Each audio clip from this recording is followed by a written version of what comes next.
So we were told we have a very strict end time that they're going to tackle us and throw us off the stage at the 90-minute mark. So I think we have to be very careful. So thank you everybody for coming.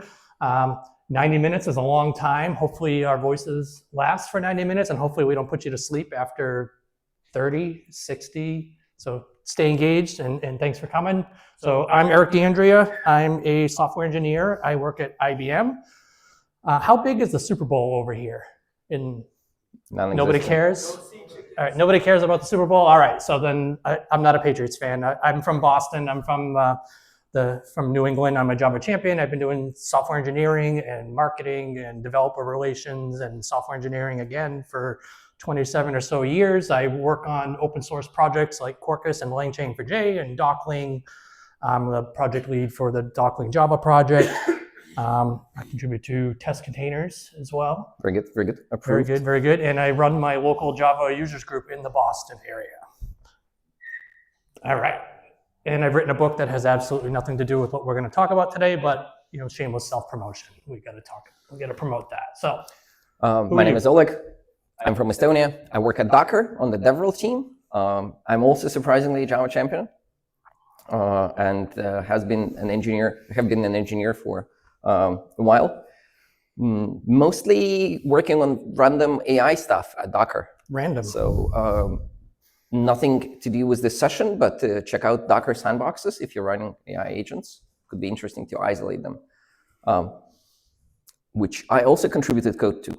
Excellent, excellent. So what are we going to talk about here? What are you hoping to learn or hoping to leave with? So I think over the next 90 minutes or so, we've got a bunch of ideas and we've got a bunch of technology that is so hot off the press. I just finished it this morning, so it's got a lot of sharp edges and rough edges, but hopefully we've got some answers to some questions. But at least what I'm hoping to provide here is some thought-provoking things. So when you guys walk out the door, you have some questions in your minds, or maybe you have answers to some of these questions that I'm going to propose. And if so, please find me after, and I would love to chat with you. A little bit of context. Yeah. We're going to talk about developing applications where there are AI components in them. So that is going to be the core idea of this session. And we're going to talk about exactly what Eric said. We're going to talk about how to do that, how to make it in a sensible way. It's going to be our opinions based on our experience, which sort of, I think, reflects a decent starting point for the journey if you are not building them for a living right now, right? The whole industry is about AI. There is a lot of hype. There is a lot of misunderstood things. And we're going to try to sort of put a pragmatic view on this particular aspect. Not how to run AI agents or how to use Claude Code to vibe code better, but how to build applications with some AI functionality in them. And I think the fundamental question I've been trying to chase, and we did this talk last year. Was anybody here at Jfokus last year? A couple people. Did anybody come to our talk last year? One? All right, awesome. So thank you. We have a fan. We have one fan. So we did a similar type of talk last year about this, where we talked about did we get better or worse, and it was a lot of hand waving and a lot of theory. And so part of the talk is looking through, well, what's happened in the last year and where have we gone in the last year and how much better and how can we do this? So the end point is, can we actually figure out before we put something into production whether it got better or worse and what better or worse actually means? So that's what we're going to hope to tackle today. And like I said, I've been in software engineering for 27 or so years. I've never seen the pace of innovation as to what it is the last 3 or 4 years. Does anybody else have a similar thing? Like, it's insane, like how fast things move. So to the point where everything I built in the last week is probably already out of date. So things move at lightning speed. And we were here last year. It was mostly slides and mostly theory. We didn't have a lot of meat to what we wanted to talk about, but I still feel like what we're going to talk about today, and maybe if your organization is this mature, please, again, come see me because I would love to pick your brain and talk about it. I don't see a lot of organizations out there that are mature enough to answer that fundamental question, did I get better or worse, and before they actually put something into production. So anything you want to add? No, and there is this whole craze in how the ecosystem moves and how community moves and the world at large as well. So last year I was coming to Jfokus, Orlando Express, right? The ads for normal people on the train station were about AI, right? And this year they started coming back to normality, right? Something about money, something about hotels. There is no this unbelievable, like hyped world where we hope or maybe fear that AI is going to do everything for us and we're going to be left to do whatever else there is left to do after AI. So, but that doesn't change the fundamental fact, right? Even though this hype and the expectations maybe fade a little bit, we still are going to build applications with this technology. It is clearly very, very good at certain things, such as fuzzy computation. And as developers, we need to understand how to tackle this. Yeah, and you could probably, kind of a joke up here, agents, autonomous, agentic, that's kind of the hype right now. But what I've kind of seen over the last year or so is things have started to become standardized. So I don't remember exactly when MCP and A2A came out. Maybe it was a year ago. Maybe you were November a year ago. November a year ago. So it was just about a year ago, and that people were starting to adopt that craze, the MCP craze. So every time something new comes out, you get this layer of standardization. But at the end of the day, we're still solving a lot of the same problems where it feels to me like microservices. Like when the microservice craze came out, it introduced all these other issues and things that you had to think about. And I see the same kind of thing coming all over again. And we're still living the reality of microservices, right? We all got it right and we all love it and we all do it, right? We don't love it necessarily, but the world got very much more distributed. The applications got smaller.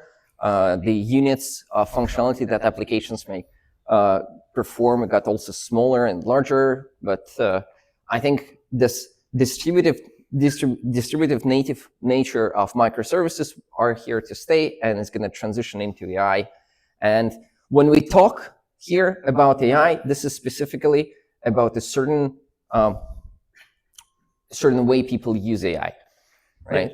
Yeah, and I've kind of classified it as two different, and I don't know if types is the right word. I'm a developer, so I'm terrible at naming things, but two different distinct types of AI. There's the AI where what kind of first started off was replacing humans. So you have the typical chatbot. Think of your favorite airline, your favorite retail store, or whatever it is, where you're interacting with it. And if you remember how, I don't want to use the word stupid, but like how easily circumventable or how easily these chatbots used to be where it would just give up and not have a clue what you were talking about. Now they're a lot smarter because they're trying to be a human being or trying to replicate a human being.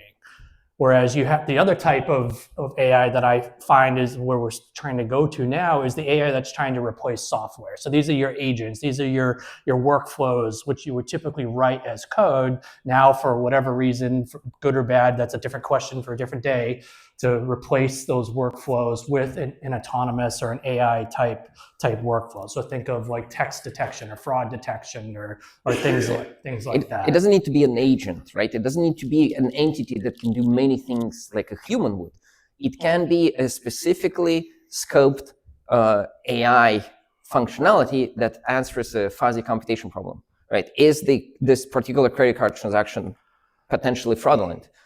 Do I need to stop because my autonomous vehicle sees another, like some obstacle, right? You can write solutions to those like line by line, like we did in the previous century, but you also can just train an AI, which, well, it doesn't have to be an LLM, but for our purposes here, it will be an LLM. You can train an AI to solve that for you and incorporate that into your larger application. As you would do, it was just like writing another utility class or method or a remote call. So that's the replacing software part. And we as developers will need to understand how to handle those applications. And clearly it's very, very different.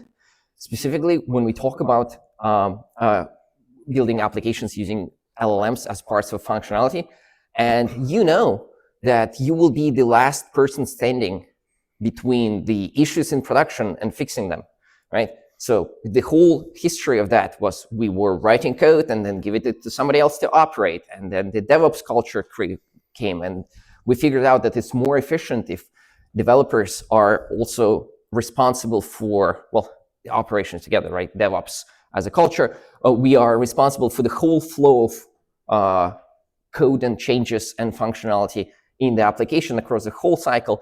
Then we start talking about security. Then we start talking about maybe ML, or there was like this FinOps, when you are mindful of your compute costs and so on. So it just goes into more and more responsibility for developers, and you know that nobody else is going to assume that for you. So you're gonna become that monster at the bottom eventually.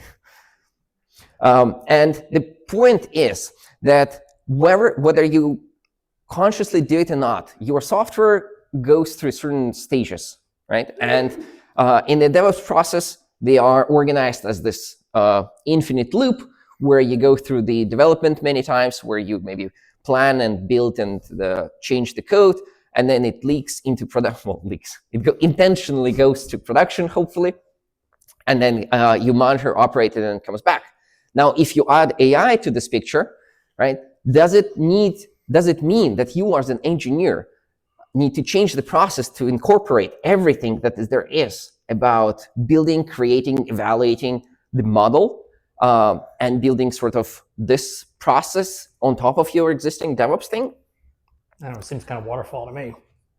It seems horrible. I don't think it's doable like very, very easily. So clearly you will need to take care of AI separately, and clearly you still will need to actually develop software the way you do. You're going to implement changes, you're going to implement the config changes, you're going to maybe change the components in the underlying system, and then some people, maybe around you, maybe a third-party vendor, are going to do the AI parts. Most likely. How many of you are actually like AI engineers building, training, fine-tuning models? Perfect, right? So you're going to be doing DevOps. We're going to all be doing this cycle on the top.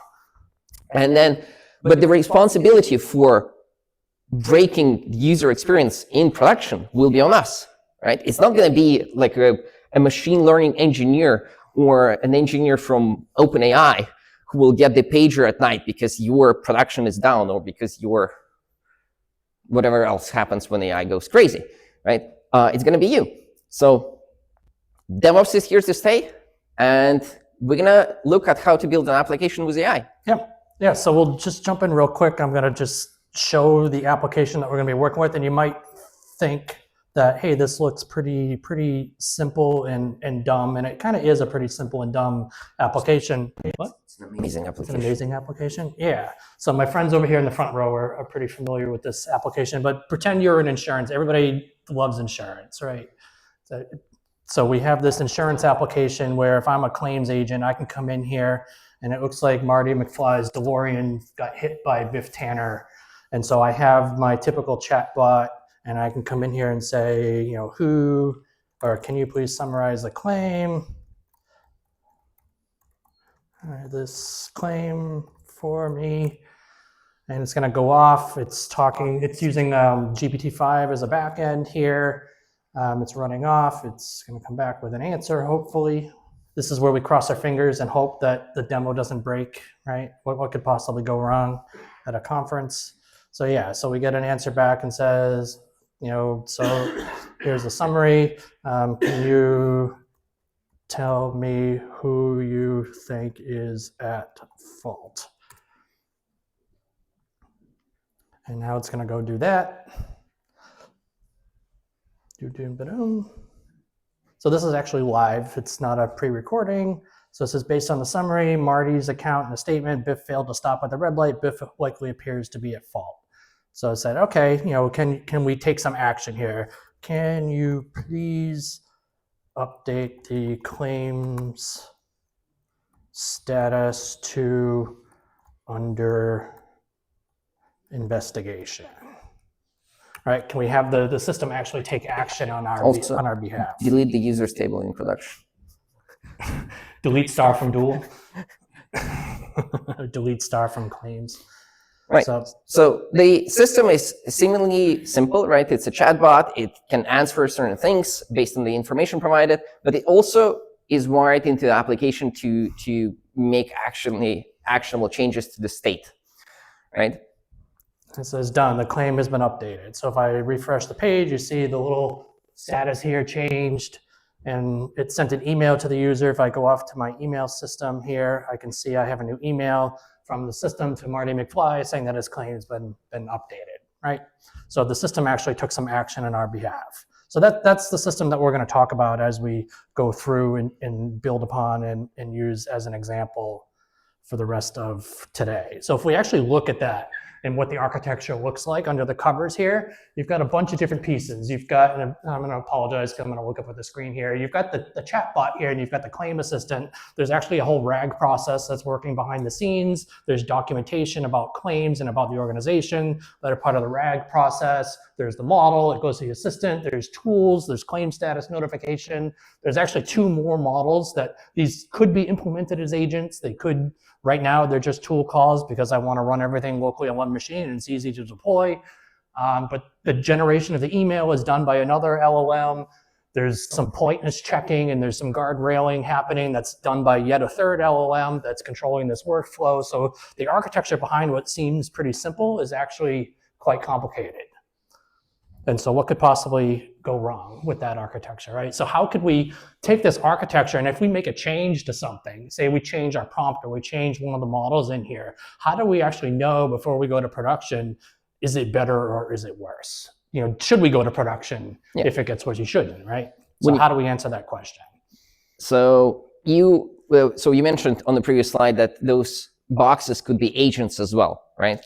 And agents are very, very useful, and very many developers, specifically in this other capacity of using AI, use agents for code generation or like automating the whole tasks, right? And you could be like, oh, that's very useful. We just replace LLMs with agents, give them more power, give them responsibility, make them act on themselves.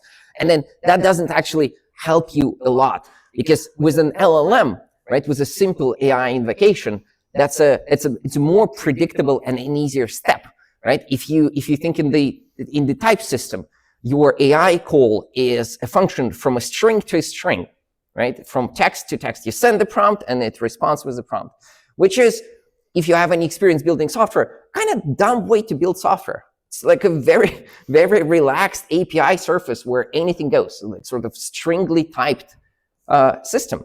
And then if you are adding agents to that, you are complicating that, because an agent can do like a number of side effects doing whatever. So if you read Haskell, your AI function, your LLM call is a function from string to string. And your agent becomes a function from string to IO string. You know how it's called? What it's called in Haskell? That's called a monadic infection. And we clearly don't want monadic infections in our applications, at least on this exploration stage. So we're going to stick to just pure calls LLM to LLM and let the application handle the side effects in a more sensible manner, right? So we isolate the side effects and this randomness to the code that we actually know how to control. Right. And again, what could possibly go wrong in that scenario? Right. Right. So if we look at the just calls to AI, right? So what is, in a nutshell, an AI component to your application is? It's your application builds a string and then it invokes this function, and that it probably will result in a remote call to an AI vendor where the model is running. It could be your local model running on your local machine using, I don't know, VLLM or anything. It could be like a pod in the same cluster or a different cluster. It could be like third-party API. So, and this is very, very similar to what we do with other things, right? When you build an application and it needs to go to the database, right? Or it needs to go to another service, or it calls an API. This is very, very similar from the application point of view. Those are just integration points where something goes away and then you get some sort of response. From that point of view, you can think of AI as a slow, non-deterministic, GPU-hungry, resource-hungry database.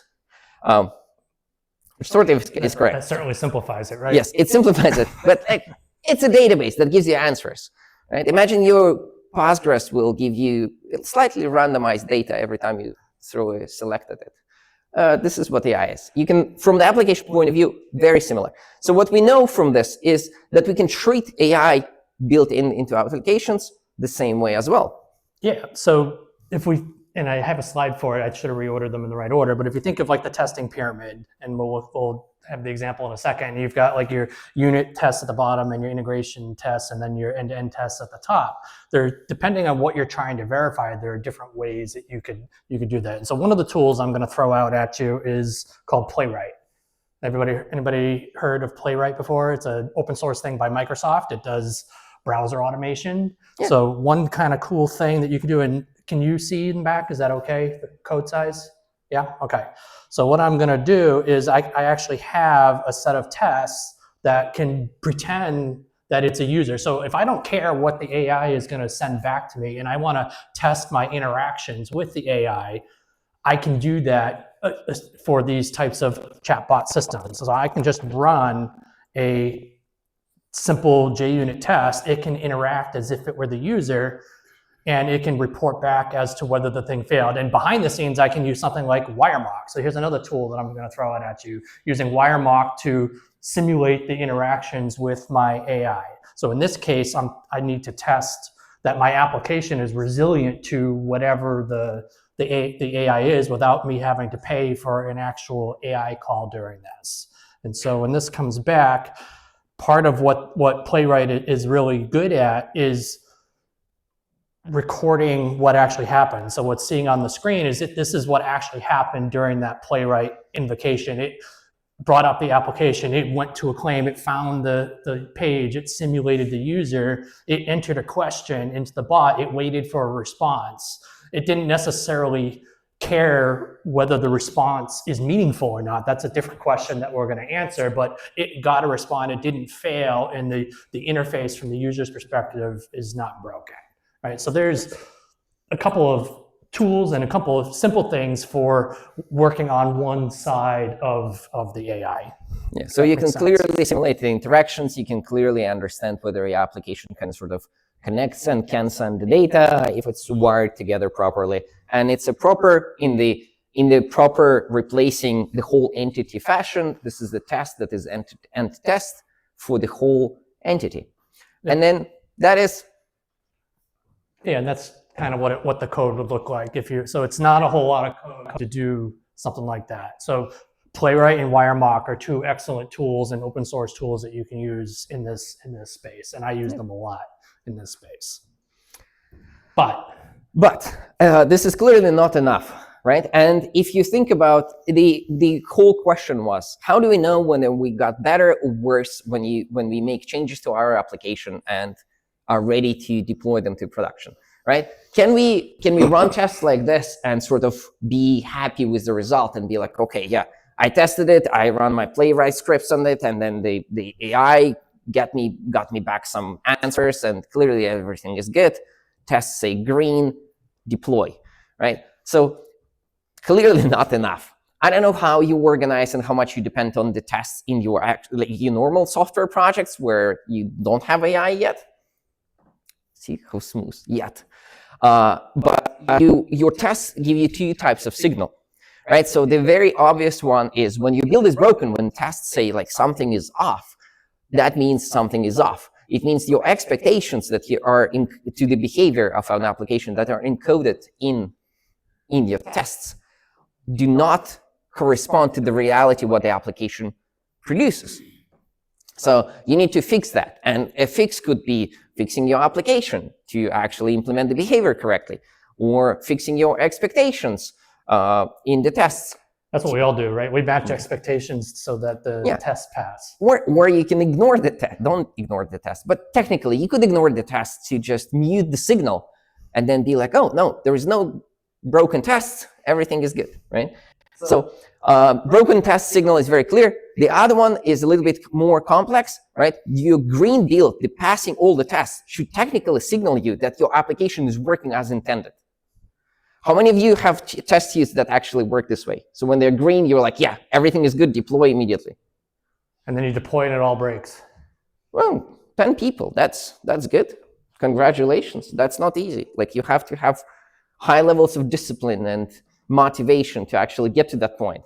But then it's all worth it, because then you don't have to think. You just change your code and you know whether it works or not, right? So, and then the purpose of tests are twofold, right? Exactly that is, you want to prevent breaking production, but you also want to have your tests to keep your application better, right? You can implement changes and verify that nothing actually changed. You can do safe refactorings of the code base, and you know that nothing actually has changed. So you can improve your application to make it better.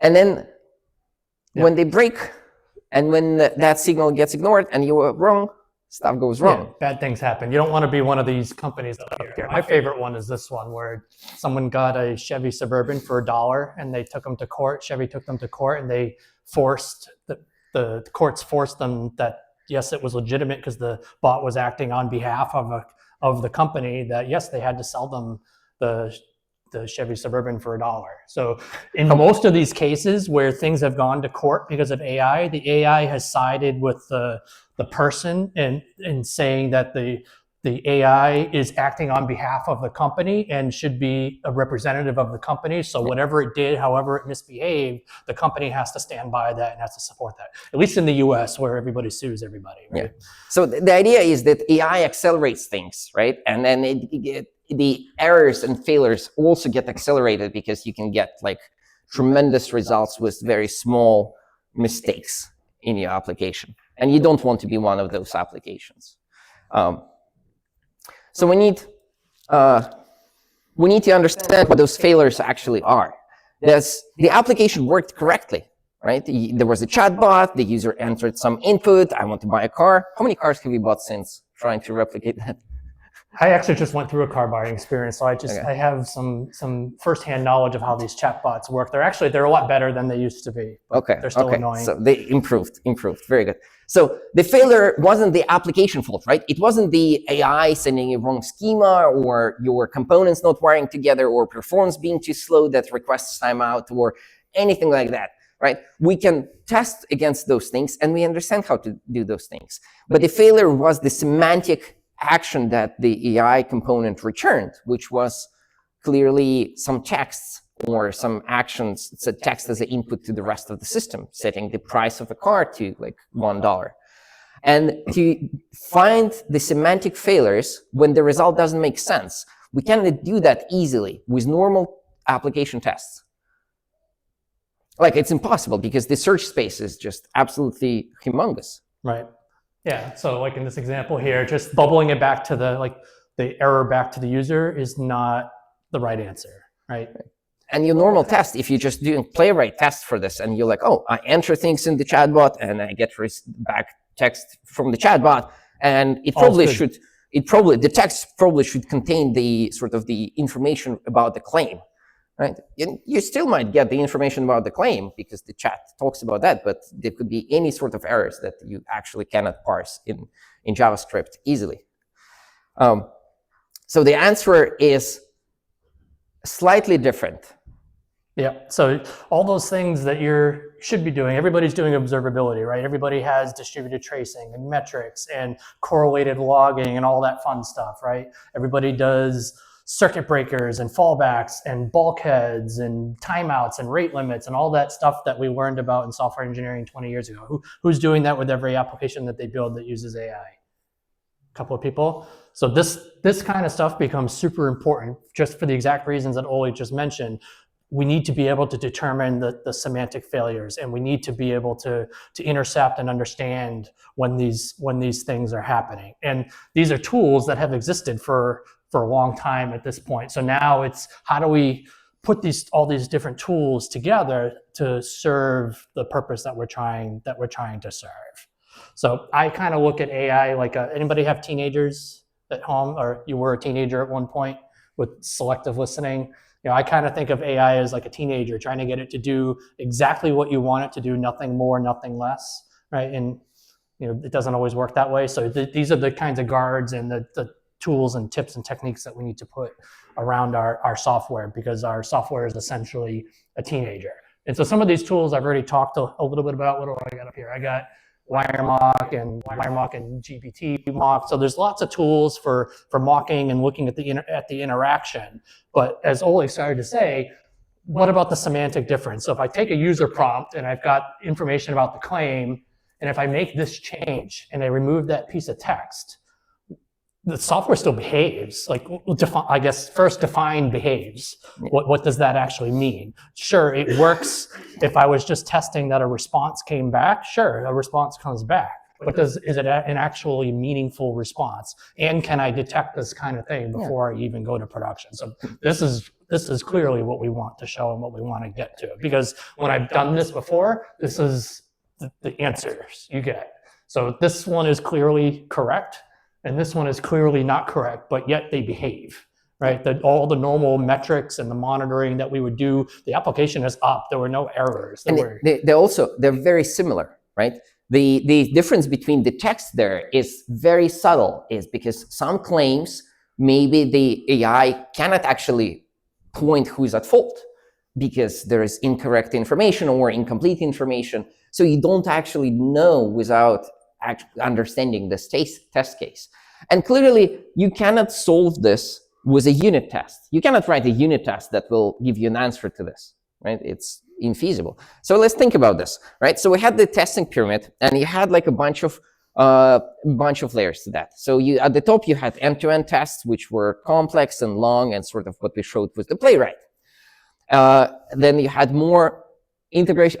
So you had unit tests for individual components, and then you have integration tests in the middle that sort of run the system in the environment similar to production, wire the components together, don't test individual like Java level snippets of code and pieces, but also do not go through the whole system, right?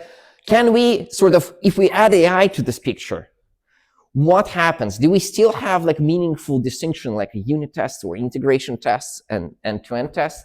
And it is unlikely to be so, right? So when you add AI, the picture gets a little bit more smushed, because what is a unit in a system where one component just does the random semantic thinking on your behalf? Is there a unit in there, or is the whole system a large component? Is a number of components? Right?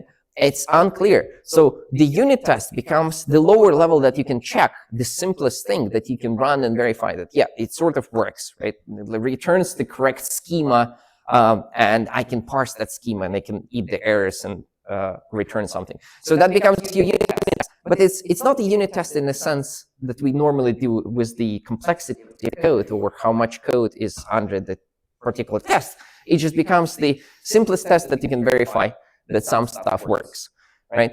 And then your integration tests become sort of, does your prompt and your context together correspond to a meaningful input to the AI?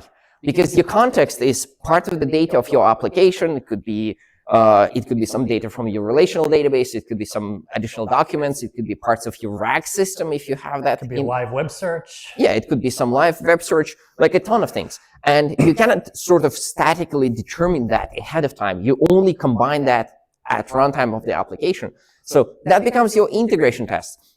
And then your end-to-end tests very much become sort of vibe checks at the end of this whole thing. Right? Does this work correctly, and does it produce the results that I want? And does it behave in a way that users expect and the business expect? And it's all very sort of statistical and based on large evaluation of inputs and outputs. But there is no single failure determines everything is broken. It's more like, oh, if we run this corpus of known inputs and get this known outputs, like they do in the machine learning evaluation stage, right? They have the inputs, they produce a new model, they try to get outputs, and then compare the outputs to what they know before. And with a single model, it's a little bit easier because data is predetermined. But with a live system where data comes from like a ton of different sources, it's very, very hard. Yes. So it involves, so part of that, you started to hit on the the corpus of knowledge. Well, how do you get a corpus of knowledge? Do you have a bunch of people that are sitting there thinking about all the different prompts that your application can ask and type in what they think are the right answers, right? No, it does, that can't really scale. There is only one place where you can get that. Yeah, so you need to get that from production, right? So, you need your production data. You need the data that's actually flowing through your system, the things that users are, and by the word user, I don't necessarily mean a human. I mean, could be another agent, could be a tool, could be a RAG prompt, but whatever the input is to that model and whatever the output was, you need that in order to, as kind of a foundational building block to understand, did you get better or worse? Can I evaluate against that? If you don't have that, then that's where you need to start. And I wouldn't really say it's testing in production, but you need to be gathering that data in production. So sort of like the frameworks, like Quarkus or Spring or, well, I wanted to talk to the previous slide. Oh, sorry. Sorry. So like the frameworks sort of give you tools to blur the lines between normal tests. Right? If you throw in test containers, so in Quarkus, dev services, right? What's the line? What's the point where a unit test becomes an integration test, right? It's very clear to say, like, you can look at the code, which is like a test for a function a plus b, right? Add two numbers, and you look at the test, and you're like, yeah, that's a unit test. And then you look at the other end of the spectrum, and there is a test that creates like 10 containers, spins up web logics and LDAPs, and you can be like, okay, that's an integration test, right? But the line between them, like, it's very hard to pinpoint where the unit test becomes integration test, right? Because the tooling is so advanced and so simple now. You just run your application, you have a test, it looks like a unit test, it spins up some components, it might not spin up some components if you have configuration to external systems, right? It's unclear where the boundary lies. And with AI, it becomes even more complicated. But what we want to say here is that the tooling will probably evolve to sort of handle those things better and sort of seamlessly to your application and with a nice developer experience for you as a developer of that application. And that tooling will probably need to do and with something in production as well, right? Because that's where the only place you can get the data. Right. Sorry, I went too fast for you. It's always hard doing a talk when you have two co-speakers who live 7 hours time zones apart from each other and don't see each other very often. So it's hard to get synchronized. So if we take an example, so one approach that you've probably heard, and we showed this slide last year, and people were like, what, you're using an LLM to validate an LLM? How many LLMs or layers of indirection are you going to throw? And we've actually seen that this has become a pattern, LLMs validating LLMs. So can we say that we were at the forefront of? Yeah, we were the visionaries, the thought leaders. We were the visionaries. No, not in the world, but definitely maybe in the Java community. So the idea is that for determining semantic failures or to determining semantic meaning of something, you need a component that is capable of doing so, right? And in the current shape and form, that is an LLM. So very simple, in your task class pass, you create another agent, or another service that will take an input of your data, takes the whole context, which might be larger in the task class pass, right? Like you can throw anything in the class pass, have all the libraries that you want, because you don't care, it doesn't go to production. So the same with AI, right? You can throw all the information that you have in the database, you can make it an agent and give it access to the database and be like, oh, here's the database. Verify that the claim was resolved correctly based on the information that you know, and you can find in my application ecosystem. And then it looks like a small component, and then it's just a test, right? Yep. It's just. So you can run that as a test, you call it a unit test, call it an integration test, call it, we're terrible at naming things, call it whatever you want, but you can do some kind of validation using some real data. And it's an actual test, right? If you think of that, you create the preconditions to the behavior that you want to verify, then you run the production code to trigger the said behavior, and then you validate the results, which is exactly what you do with a normal test when you're testing actual application code, right? But you are a little bit smarter, like you're a little bit fuzzier on the matching what is a failure or not. But yeah, stupidity will always find a way and to be able to get around any these kinds of guards that you do, right? So the stupid thing that I like, and by stupidity, I don't mean developer stupidity, I mean LLM stupidity, right? Has anybody come across this example before where just give me the JSON, like you ask for a JSON document, you give it an example of the JSON document and it sends you, oh, great, here's your JSON. And then in Markdown, the JSON, well, that, if I'm expecting an object on the other end of that's not really gonna work real well. So I'm probably gonna fail. Well, there's probably a better way to do that. Yeah, and there are ways to resolve that. And one of those ways is, of course, prompt engineering, which was very, very hot last year as well. People are like, oh yeah, prompt engineering is important. There were people who were paid a lot of money to be prompt engineers, believe it or not. Do we have any prompt engineers in the audience? Okay, we can make fun of them. Then. So, does anybody have it on their LinkedIn profile that they were a prompt engineer? I should put one for myself. I am a prompt engineer. I'm like, please, bro, make no mistakes. Return only JSON, no backticks. And it's very, very funny because the ecosystem is huge, right? And we might or might not be in the bubble, but the expectations are extreme. And then at the end of that, there is LLMs which are randomized, and then there is prompts where people are like, please really, really, really just adhere to my schema here because I really need to parse that output correctly. And then please make no mistakes, which is actually, it works. When I ask Claude to implement something for me, I always add, please make no mistakes. I feel it makes a difference. And when it doesn't, you switch to a different model, right? Yeah, when it makes mistakes, I'm like, okay, Codex, here you go.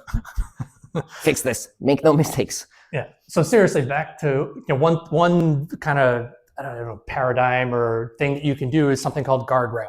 So guardrailing could be in LangChain4j speak or in Quarkus speak is an actual thing that you implement that can guard against the inputs and outputs of your test. So looking at things like output and taking into account that JSON example, well, when you catch that from happening, you know what's wrong at that point in time. Well, one thing you could say is just tell the LLM to try again because of the non-deterministic nature. Maybe it'll work the second time, right? Try it again and maybe, hope and cross your fingers. To me, that's like the definition of crazy. If you just try the same thing over and over and expect a different result, but in the LLM world, then sometimes that happens. But in other times, the more appropriate thing would be, that you got something that's not marshable to whatever format you're expecting. You can reprompt the LLM to say, hey, please, you didn't answer it in the right format. Please do it in the way that I want you to do it, and see if it'll come back. And you can do this in a loop, X number of times until hopefully it does the right thing. Yeah. So it's a production component, right, that will assess the output in production, sort of maybe using the same LLM as a judge approach or anyhow different, and then try to redo the system, because with AI, you can actually change the code on the fly because it's just a prompt, it's just text. Actually, that reminds me, there is a JavaScript library that was, no, it's a fun one, you would run the code and it would instrument the code. And then if the JavaScript piece of code throws exceptions, then it would just delete the line on which the exception was thrown and rerun the code again. And eventually you would delete enough code that the snippet of code will not throw any exceptions. And then you consider the execution correct, which is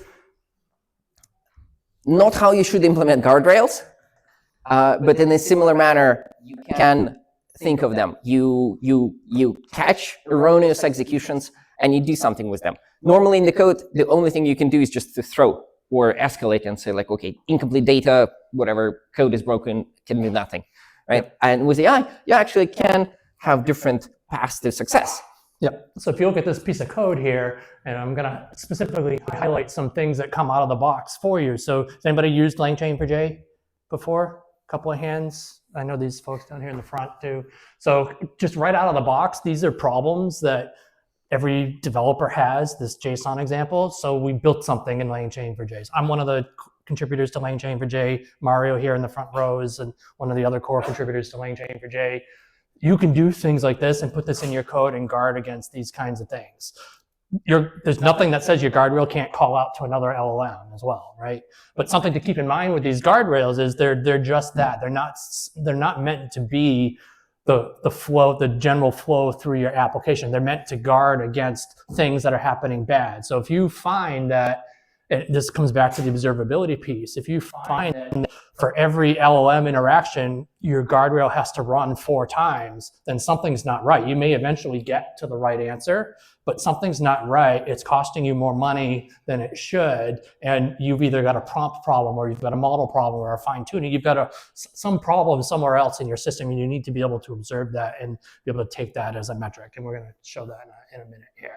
I think there are more examples. Yeah, there's a couple more examples here. Which one is this? This is the politeness. So like when I showed the architecture of the politeness service, I have another guardrail that invokes another LLM that can call out to, after it generates the email or the block of text, it can validate using another model that the text that it generated was in what we call polite, doesn't have any bad 4-letter words. Although I don't speak Swedish, I don't know if those bad words are 4 letters or 6 or 8 letters, but in English, most of them are 4-letter words. So you can use this type of strategy to help determine the thing that the LLM did.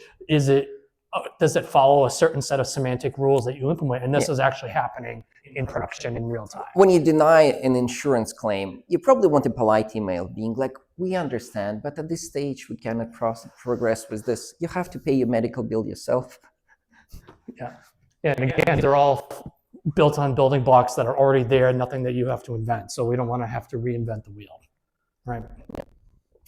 And what's this example? So this is a test of the guardrail. So you can go back to your unit test, and you can actually test the flow of these because they're just code. You can test that they behave the right way under good and bad. Everybody tests both sides, right? You test when it works the way it should, and you try to find edge cases that are going to try and break it. Right, and so the things behave when they're supposed to behave. And again, even in your tests, all these pieces come out of the box for you from these technologies and these building blocks and these libraries that are already available for you. Right. Unfortunately, stupidity will still find a way, right? And as Eric mentioned, one of the very core patterns that your application can start experiencing is that the production system starts relying on the guardrails as the main happy path component, where the application asks AI, and then AI responds with nonsense, and the application is like, no, really, you need to respond correctly. And AI responds with nonsense, and then there is like back and forth between them, and eventually something correct happens, which clearly is a dumb behavior. The application shouldn't be built this way. But for that, you need what? What do you need? We need observability. We need so observability. Let's show some observability stuff here. So I have, let me find my browser here. I have, what happened to my browser windows? All my tabs are gone. Microsoft Teams ate it. Yeah, probably. All right, let me go back to my history here. So I have, I gotta go back into my history now and find, I don't know what happened. All my things got closed. So I have all this application that you saw I have running in an OpenShift cluster. And of course, now I need to go back and get my password and shit. Yeah, oops, that's on video. Cube for Kubernetes. Yeah, I don't know what happened. No, it's all right. It's all right. We have plenty of time. We have 90 minutes. So you can take your time to log into all the services. Yeah, so let me just bypass that. So I have a Grafana dashboard, right? And everybody familiar with Grafana and what Grafana is? Yeah, for the most, I see most heads. So everybody loves graphs, right? You don't even know what this means, and you're like, oh, that's pretty. I need that, right? There's a number. There's a number. It looks like everything. It's changing over time. I need that. That's things awesome. Go up and to the right as they should. Yeah. So what am I actually measuring here? So up in the top left, I have my total cost. So if I asked you, do you know what your AI spend is for a particular application across all of your applications over the course of a day, a week, a month? Do you know what it actually costs you? I do. I know what my application costs me for the lifetime that this application has been running. We'll come back to scoring in a second. We'll talk about that in a minute. I have my count of failures. If something fails, like a true failure, 500 or something blows up, I know, and I can monitor that, and I can write alerts that do that. I have a number of AI invocations. So you can see I've got all these different services that are here. We'll talk about scoring in a minute, but I've got all these different services, and I can track how many invocations across all of these services. guardrail executions per interaction is an important metric. Because like I said, if every time an AI service runs, your guardrail has to run 4 times before it gets the right result, that's a problem, because every time it's sending context back to the LLM, it's getting context back. And if you're using a paid model, that's costing you money. So if this number is high, and I would say 4 is a high number, like it'll always run once because it's got to run the first time. Occasionally, if it has to do it a second time, that's few and far between. But if the average execution over time is, I'd say, more than 3, then something's not right in your system. You've got some problem somewhere else, whether you need a prompt engineer on your team or you need to fix something else. I've got my token counts. I know across all my models, and I've got a bunch of different models here. I know what it's costing. I know how many tokens everything is happening. And I can monitor all of this in real time because all these technologies that we're using provide the capabilities and the building blocks out of the box for me to be able to do this. The rest of the stuff on here is standard JVM monitoring and metrics. Not important for what we're talking about here. So if we go back and we start to dive into, well, how did we actually do this, and how do we do this? And this is the core of what I want to get into for the rest of 39 minutes that we have or so, in 40 seconds, right? 39 minutes, 40 seconds, yeah, and counting. All right, so I got to put a disclaimer here. Everything you're about to see from here on out is got super sharp edges. There might be caves or holes that open up as you walk, because it's literally, I just finished building it all this morning.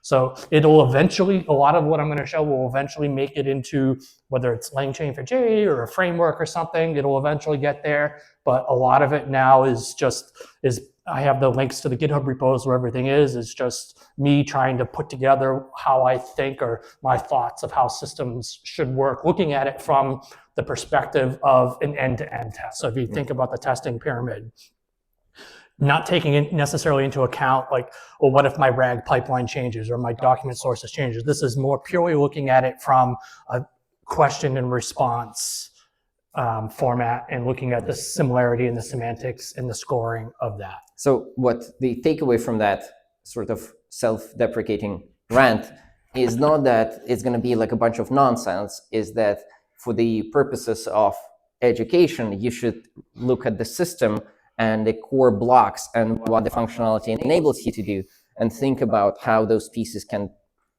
fit together in the puzzle, rather than bike chat about the syntax or naming conventions, or being like, oh, it doesn't work for gRPC communication, so like this is clearly nonsense, right? It's gonna trickle down in the ecosystem. It's probably gonna be some either standalone libraries or part of larger libraries, right? But today we want to show the system, how it can work, so you can be equipped with understanding. So when you need to build like an AI enhanced system, you could be like, okay, I will probably need something like this. I will probably need an LLM as a judge. It probably will need to be like a different LLM in the power and capacity and how smart it is. And then I will need observability, and I will need these other blocks as well. And a lot of these things are pluggable and will be swappable. So just because I chose a particular technology in the stack here doesn't mean that that's the only way to do it. Things will become pluggable. So up at the top here, we've got the user. And again, by user, I don't necessarily mean a human. It can be a system or an agent or whatever. You've got your application. And this is representative of the application that I actually have running right now. You've got the application, you've got the LangChain4j that's doing all the AI communication. You've also got this other library, which isn't actually a library yet. This is where I'm kind of saying it's all rough edges. And it can do some interception and handle some events that LangChain4j provides. And it can listen to, hey, an LLM request happened, an LLM response happened, an error happened, and it can do stuff with that. And in this case, it's publishing that asynchronously to something else that's keeping track of what's going on over time. So like we talked about earlier, the only way to be able to evaluate yourself is to know what your source of truth was and what was actually happening in production. And so this is how the recording of what's actually happening in production happens, without the users having to know or to wait for it, or if this part of it breaks, without breaking the user flow. So the way I built it right now is the application itself doesn't even know about it. Doesn't even know that it's being observed. It's just something that's kind of bolted on after the fact. people familiar with the concept like service mesh and Kubernetes, where you're intercepting the communication and following a similar pattern to that. And then you've got your scoring service down here, which can use, I'm using Cohere to do scoring of the response, the inputs and outputs. You could swap that for something else. That's just what I picked. I've got a database where I'm storing the interactions. Again, that could be swappable. And then I've got my observability stack. Everything else is publishing events out to the observability stack, so that I can build those nice dashboards. So we had the monitoring, right? We had the system, and then it was sending traces, and we had some production information about the system, and that is clearly not enough, because we need the substance. We need data payloads, because we need to be able to understand whether on those queries later, our different checkpoint of the system, a different commit, will it behave better or worse, right? And we cannot get that data from the synthetic sources of the integration test time or unit test time. So we need that data. And a very natural part is to enhance your monitoring system to the scoring system by collecting those to the separate store. Yep. Which is what the architecture showed there. Yeah, and what I actually didn't show is what this can actually do. In real time, it can actually score as requests and responses are coming back. It can do a real-time score. And if you remember, I said I'll come back to it in the observability stack. I've got that real-time score line. This is how that happens. I can in real time score my interactions, and I have a dashboard now where I could set up monitoring. If my scores start to dip, something's not right. This is how all that happens. And when I talked about user inputs, it's actually tracking, back to my architecture, 3 different things. You've got the human user over here, but then you've got these other 2 users as well. It's tracking all of those, because all of those are events, all of those are interactions with an LLM. And so if you look at kind of how things work and what the sequence looks like, taking from the user, you've got the typical user request and response, which is what's happening. But what happened? Just lost the screen share. If you look what's happening. Yeah. Technical difficulties. AI got involved. I heard that you're using Cohere. Yeah, loose cable, I guess. Yeah. So from that event, then everything becomes asynchronous. So if something bad, think of this as like fire and forget. If something bad happens down here, my monitoring system will pick that up and it will alert somebody, but it doesn't affect the flow of data to the user. So the application itself and the user using the application doesn't have to wait, doesn't know that any of this other stuff is happening behind the scenes, because everything is async. There's gRPC in here. I picked HTTP just because it's easy and it was easy to do, but you could start to, at least my brain is already starting to go to PubSub or other means of publishing this information to different data sources, right? Yeah, and so that's the user request. And so this is kind of how it works when we're looking at the information capture. So these events that you see here, these are building blocks that are already there for you. So LangChain4j and Quarkus already does this for you. So all I have to do is tie into this and then implement my logic here. If I want to do scoring, or I'll talk about what rescoring means in a minute. How do I know if I got better? But all of this stuff is already there for you today out of the box to be able to build this in these technologies. So as far as how did I get the communication there, I used OpenAPI. So I built an OpenAPI document. That's kind of what the contract looks like. I used on one side, on the client side, I used, again, Quarkus gives you this for free. I generate my clients from OpenAPI, and I get something like this. So now I have the thing on the client side where it can send the events asynchronously. I didn't have to write that. I just have an OpenAPI spec that does that. You could think of Avro or gRPC or any of these other formats. Think of this as pluggable and swappable. On the server side, again, I'm using OpenAPI, so I'm generating my server infrastructure from OpenAPI. And it's not going to the next slide. All right, so I get something like this. So my server is already built for me, so that knows how to accept these events. And so then I can just write code which does the scoring. And fun fact, the thing that actually does the scoring is actually built for you already too. I didn't have to build that. That comes out of the box with the Quarkus lang chain for J. Again, I'm using Cohere, but this could be swapped for anything else. So that the way you do that is actually already done. And the links to where everything is are on the slides as well. And then up at the top here, I built this little adapter here that knows, because it's one thing to score, but then I need to publish these events to my observability stack. So you build this little interceptor thing, and then that can just talk to your observability stack. So I'm using OpenTelemetry and Micrometer and these technologies out of the box. So once I have these events, I can just publish them to my observability stack, and they go over to my observability stack, and then I can build dashboards using tools that you're probably already familiar with, or you should be familiar with. Right. So for now, you've built the system that can monitor production, and besides sending performance data as a monitoring, you can also like have a component that assesses how good the production system does on the AI interactions, and stores the data and sends it back into the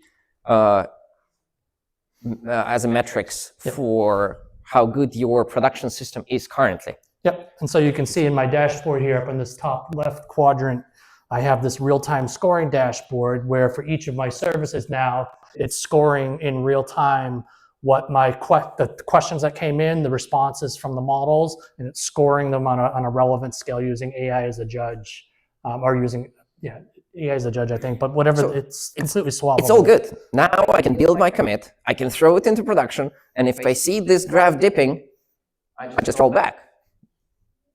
Oh, yeah, you could. But wouldn't you want to be able to catch this before you go to production? Like if you make a change, like I talked about at the beginning, I know we've spent an hour now, and now we're finally getting to be able to answer the question. Wouldn't it be nice to actually fail your build if the score goes down in your CI environment? Wouldn't that be what everybody is hoping to accomplish, to be able to know before you actually go to production if you got better, or if you got better, great, but if you got worse, then you definitely don't want to go to production. So let's look at how that architecture works and how that works. And I'm going to actually show it.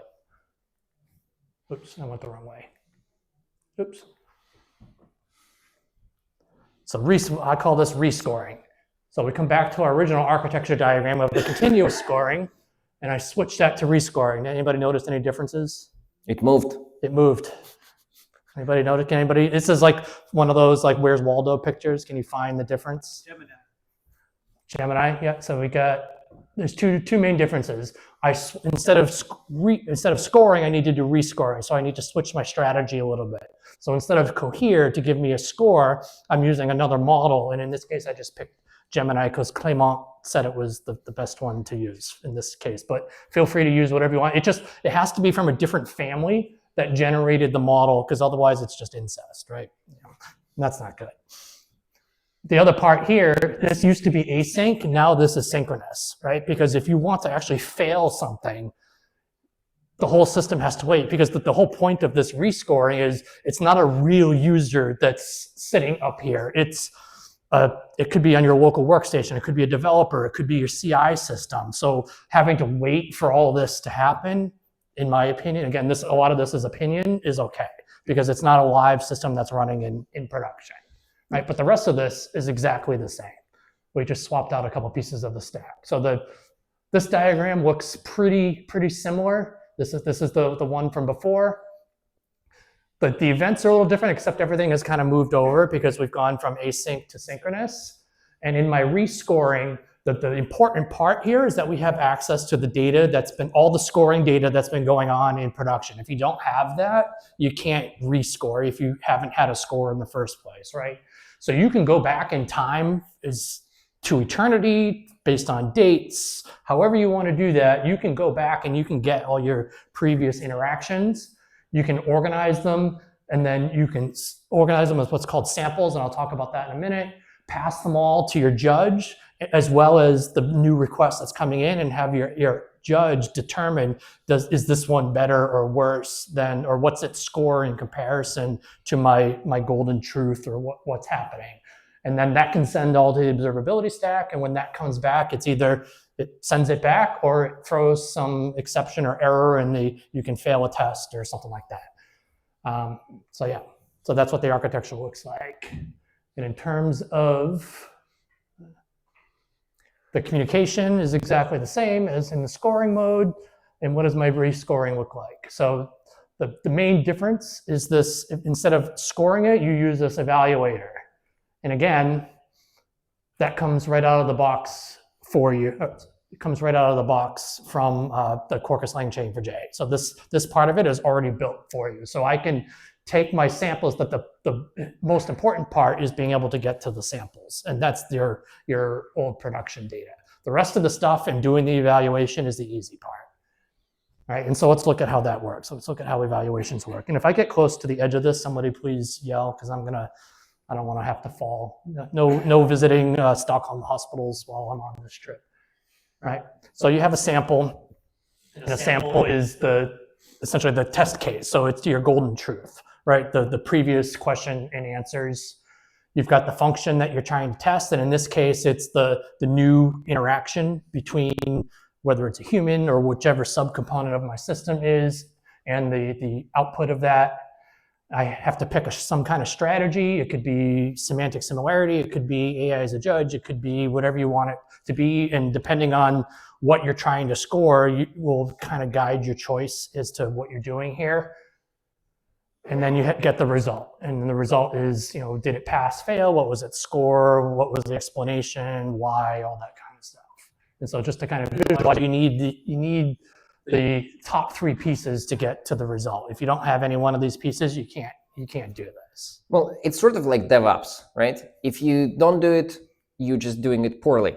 So if you are not having explicit quality expectations to these things, it means that you still can get to the result. It's gonna show nothing. Yeah, it's not gonna be meaningful. It's not gonna mean anything. Yep. And so just as like an example to put this into context, if the sample is what are your business hours that you expect, we're open Monday through Friday, 9 to 5, and the chatbot says, you ask it what are your business hours, the strategy could be semantic similarity, in which case you need to do an assertion that it matches at least 80% or 75% or whatever threshold you determine is acceptable, and then it either passes with a score or it fails because it didn't meet the score and there's some reason why. And I'm using Gemini Flash, and I found Gemini Flash is pretty good. And I'm using Flash 2.5 because I'm cheap and I don't want to pay for something else, and it works pretty good. That's what I'm using in my demo here.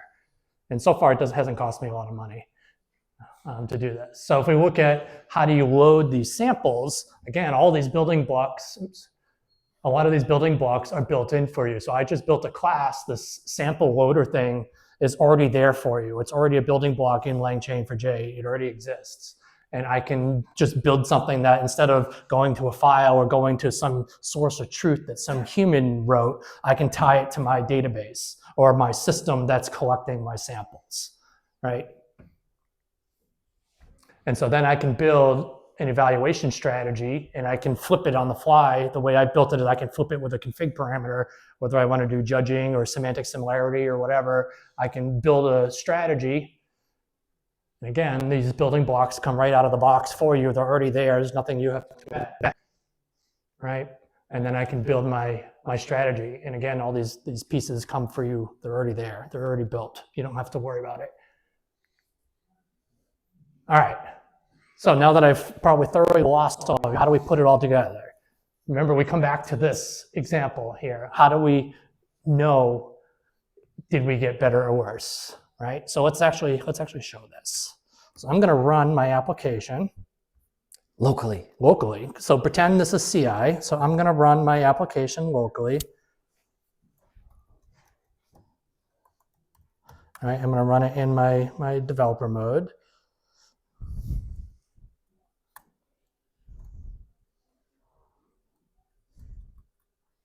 I could type right. So I've got everything should be good, right? My application is almost up. It's coming up. Did I pull all my container images?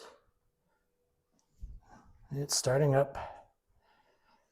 It's fine. So just to summarize There we go. for a second. Okay. So now I'll run the app. So now it looks the same, but it's running locally on my machine, right? You see localhost. I'm going to come in here and I'm going to say, who is at This is the stock. Yep, this is the stock. Oops. Right. So this is before the change, before we mangled the prompt. This is sort of the monitoring plus scoring part of the system. Yeah, right? I did something wrong. Remember, we had the system in production. We added monitoring on top of that. We added gathering the payloads of the interactions to the monitoring with the scoring component that can tell you how well your system behaves in production at that time. We gathered that information. So this is the step that does that. So I'm going to kind of show the beforehand. So like I haven't made a change yet. So I'm just showing locally I haven't done anything. And it comes back and it says, preliminarily fall appears, with Tanner, blah, blah, blah, blah, blah, right? So now I can come back to my app and I can actually make the change. So the change was, what if we change something in my prompt, right? So I've changed the user message essentially, and that should have a semantic effect. Yeah, you removed the whole claim. I didn't remove I made a change to the prompt. Yeah. I made a change to the prompt, right? I didn't remove the claim. I removed the question that the user actually asked, right? Even though it should have effect, I think. It should have some kind of effect. So if I come back here and I ask the question again, right?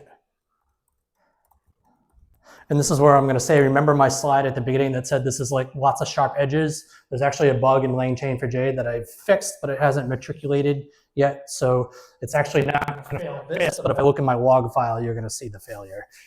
Yeah, so this actually worked. Well, worked, meaning it got a response. It's not a meaningful response, right? But if I look at my logs, where my logs go, I actually got, I need to, that didn't rescore. Sorry.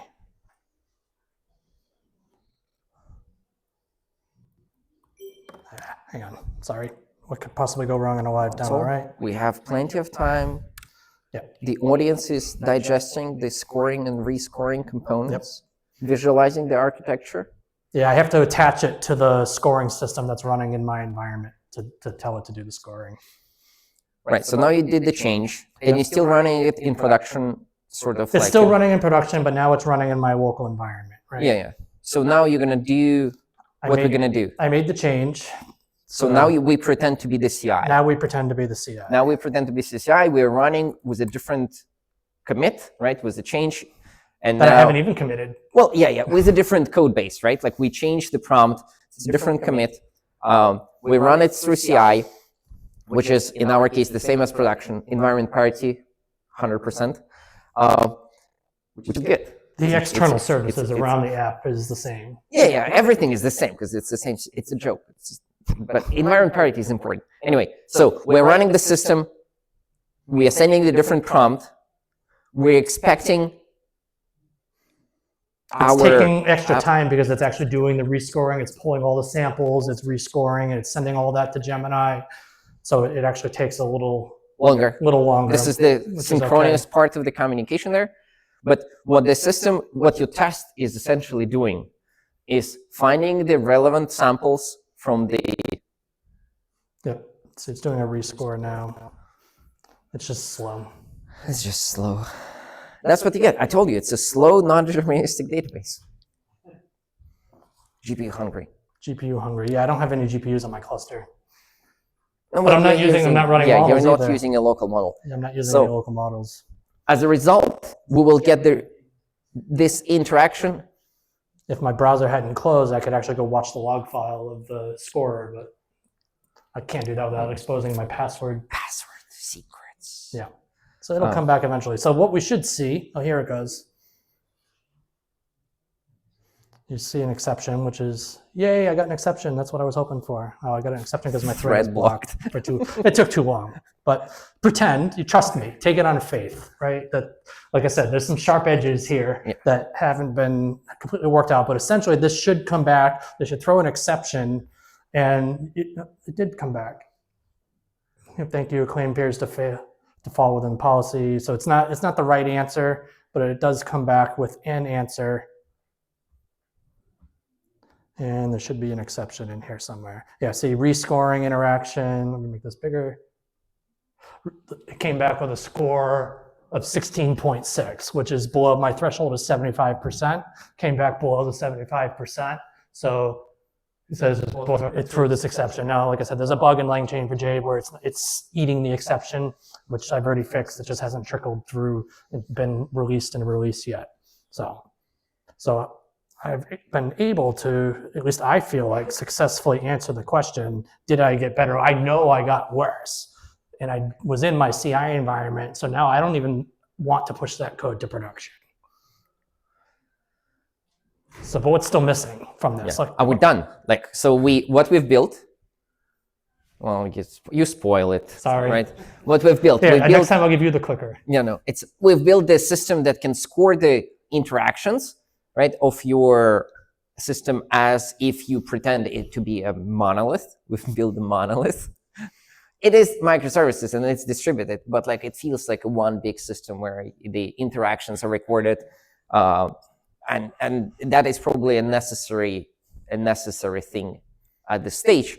We build a system that scores those integrations and a system that allows you to independently run the application and rescore those samples based on the production data to answer the questions whether it changed for the better or for worse. Yeah, and the other thing I can do now is, now because I have the system running, I can actually go back in time and I can say, what's today, 2026, 02, 02. It's not very user-friendly, but like I said, sharp edges. It's a Groundhog Day. It's today Groundhog Day? Did the groundhog see a shadow today? Anybody know? Anybody care? No. Anyway, so you can actually go back and you can see all the interactions that happened, and I can look at all the scores, and I can go back in history and I can look at all my scores that happened, because now I'm tracking all of this stuff. So now all of you could be prompt engineers because you have a system to see if it's better. Yeah. But what's still missing? There's still things that are missing here, and what's still missing?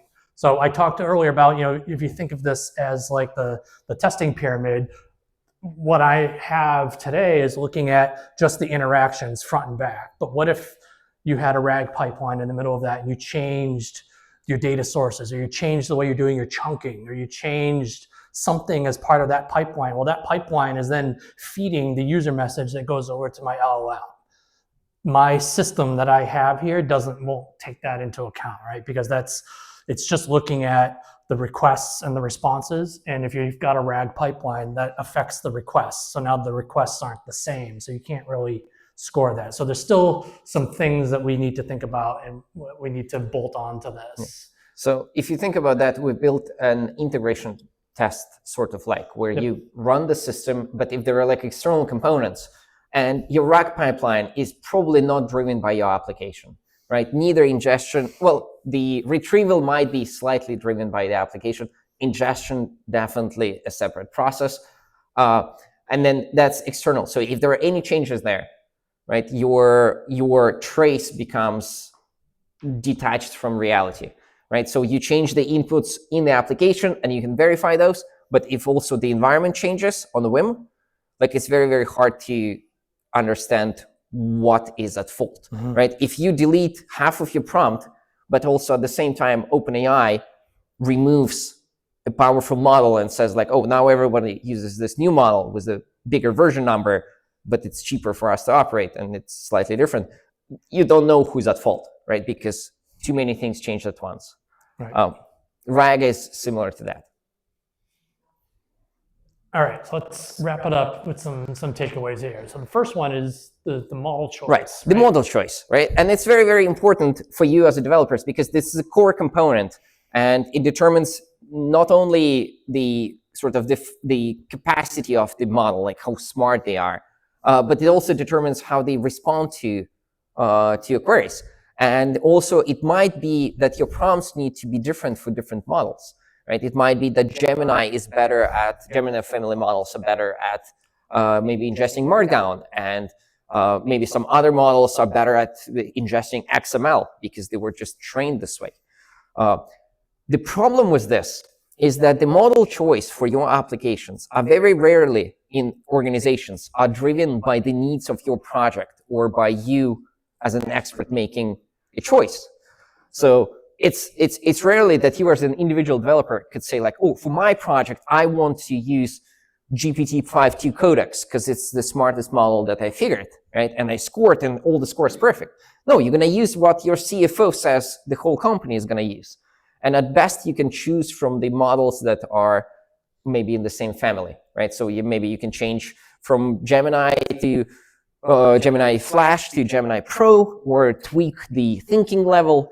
So how smart the model, how hard it works, right? But you cannot just randomly pick it because part of that is the price comparison. Right. It's usually inverse. The smarter the model is, the more it costs in most cases, right? Well, there is a certain Pareto principle there, but in a nutshell, yes. So you have to deal with the model changes that are thrown at you. And it's not the CFO who will get the pager at night, the application is broken, right? It's going to be you as a developer, and you will have to fix it. So you need to have systems that are in place to verify that as well.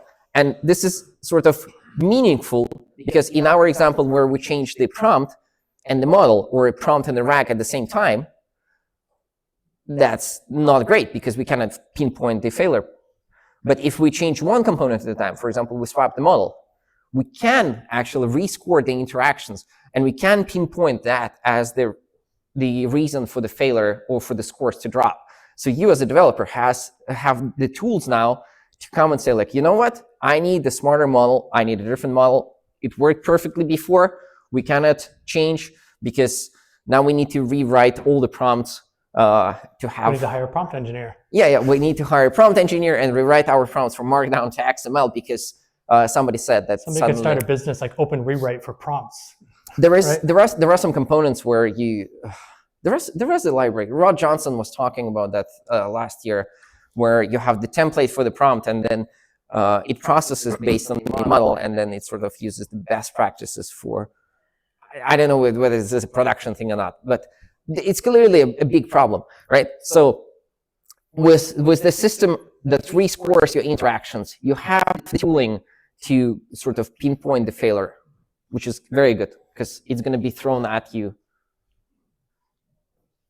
Yeah. All right. So what are you all going to leave with? So I think as we were putting this together, the first thing was naming. Your naming is still one of the hardest things in computer science. Yes. Application frameworks are amazing, and they eat a lot of pain for developer because they have the capacity to do the hard work, because the benefit multiplies by the amount of users. So in this example, you saw how much Quarkus and LangChain4j were doing the heavy lifting. Hopefully, some parts of this rescoring system will go into those libraries, standalone libraries as well, which will make it even easier to build complex applications with AI using the frameworks. Yep, observability is important, but what I like to try and hamper on is build observability. Don't build it into your apps, build it around your apps. So it kind of goes back to building. You don't want your apps to necessarily have to know or have to change anytime you want to change the way it's being observed. You want to try to build it around your application. So even if the applications change, the observability piece is still there, because to me, the observability piece is an important piece of this. All the pieces are important. I mean, you can't do any of what we showed if you're not doing any one of the pieces in it. So, don't forget your craft. We talked about DevOps and how DevOps is important, and how like CI, just being able to determine in CI if something breaks or not. It's very important, because you add AI or this non-deterministic thing to your application. Doesn't mean you change the fundamental principles of how you develop applications. Right? We still need to understand that those things were not created on a whim. This is like sweat and blood and tears for the 50 years of developing software, sort of ad hoc, right? And then we understand that CI is important, and it's still going to be important, right? Even though some components are fuzzy, you still need to verify how they behave. You do need to have some tests. You do need to understand how your system is behaving in production. You do need to have some sort of performance metrics or the scoring on the guardrails, so your application doesn't do like an obviously stupid thing, which you otherwise would not notice, right? So you need to remember that DevOps things are there to help you and navigate your efforts. And how you implement that, that's a different question.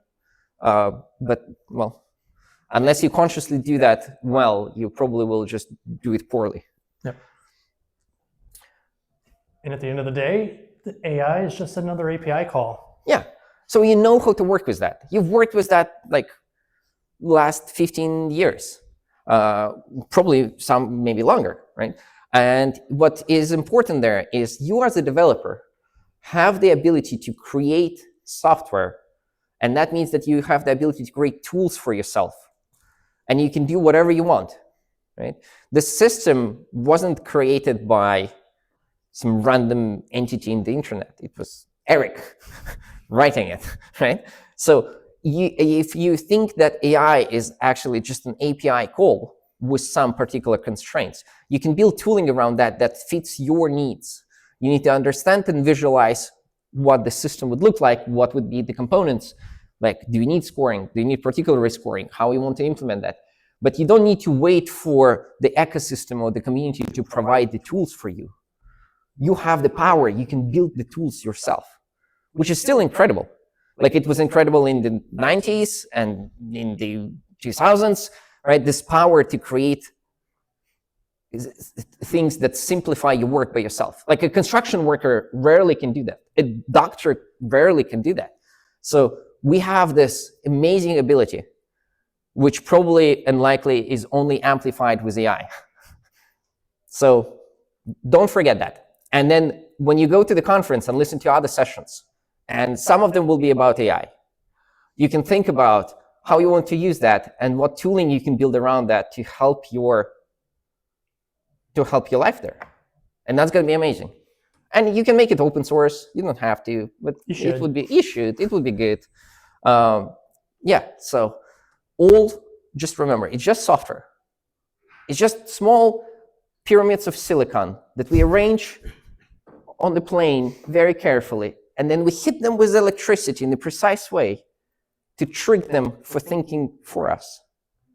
It's amazing, fantastic. All right, and with that, I think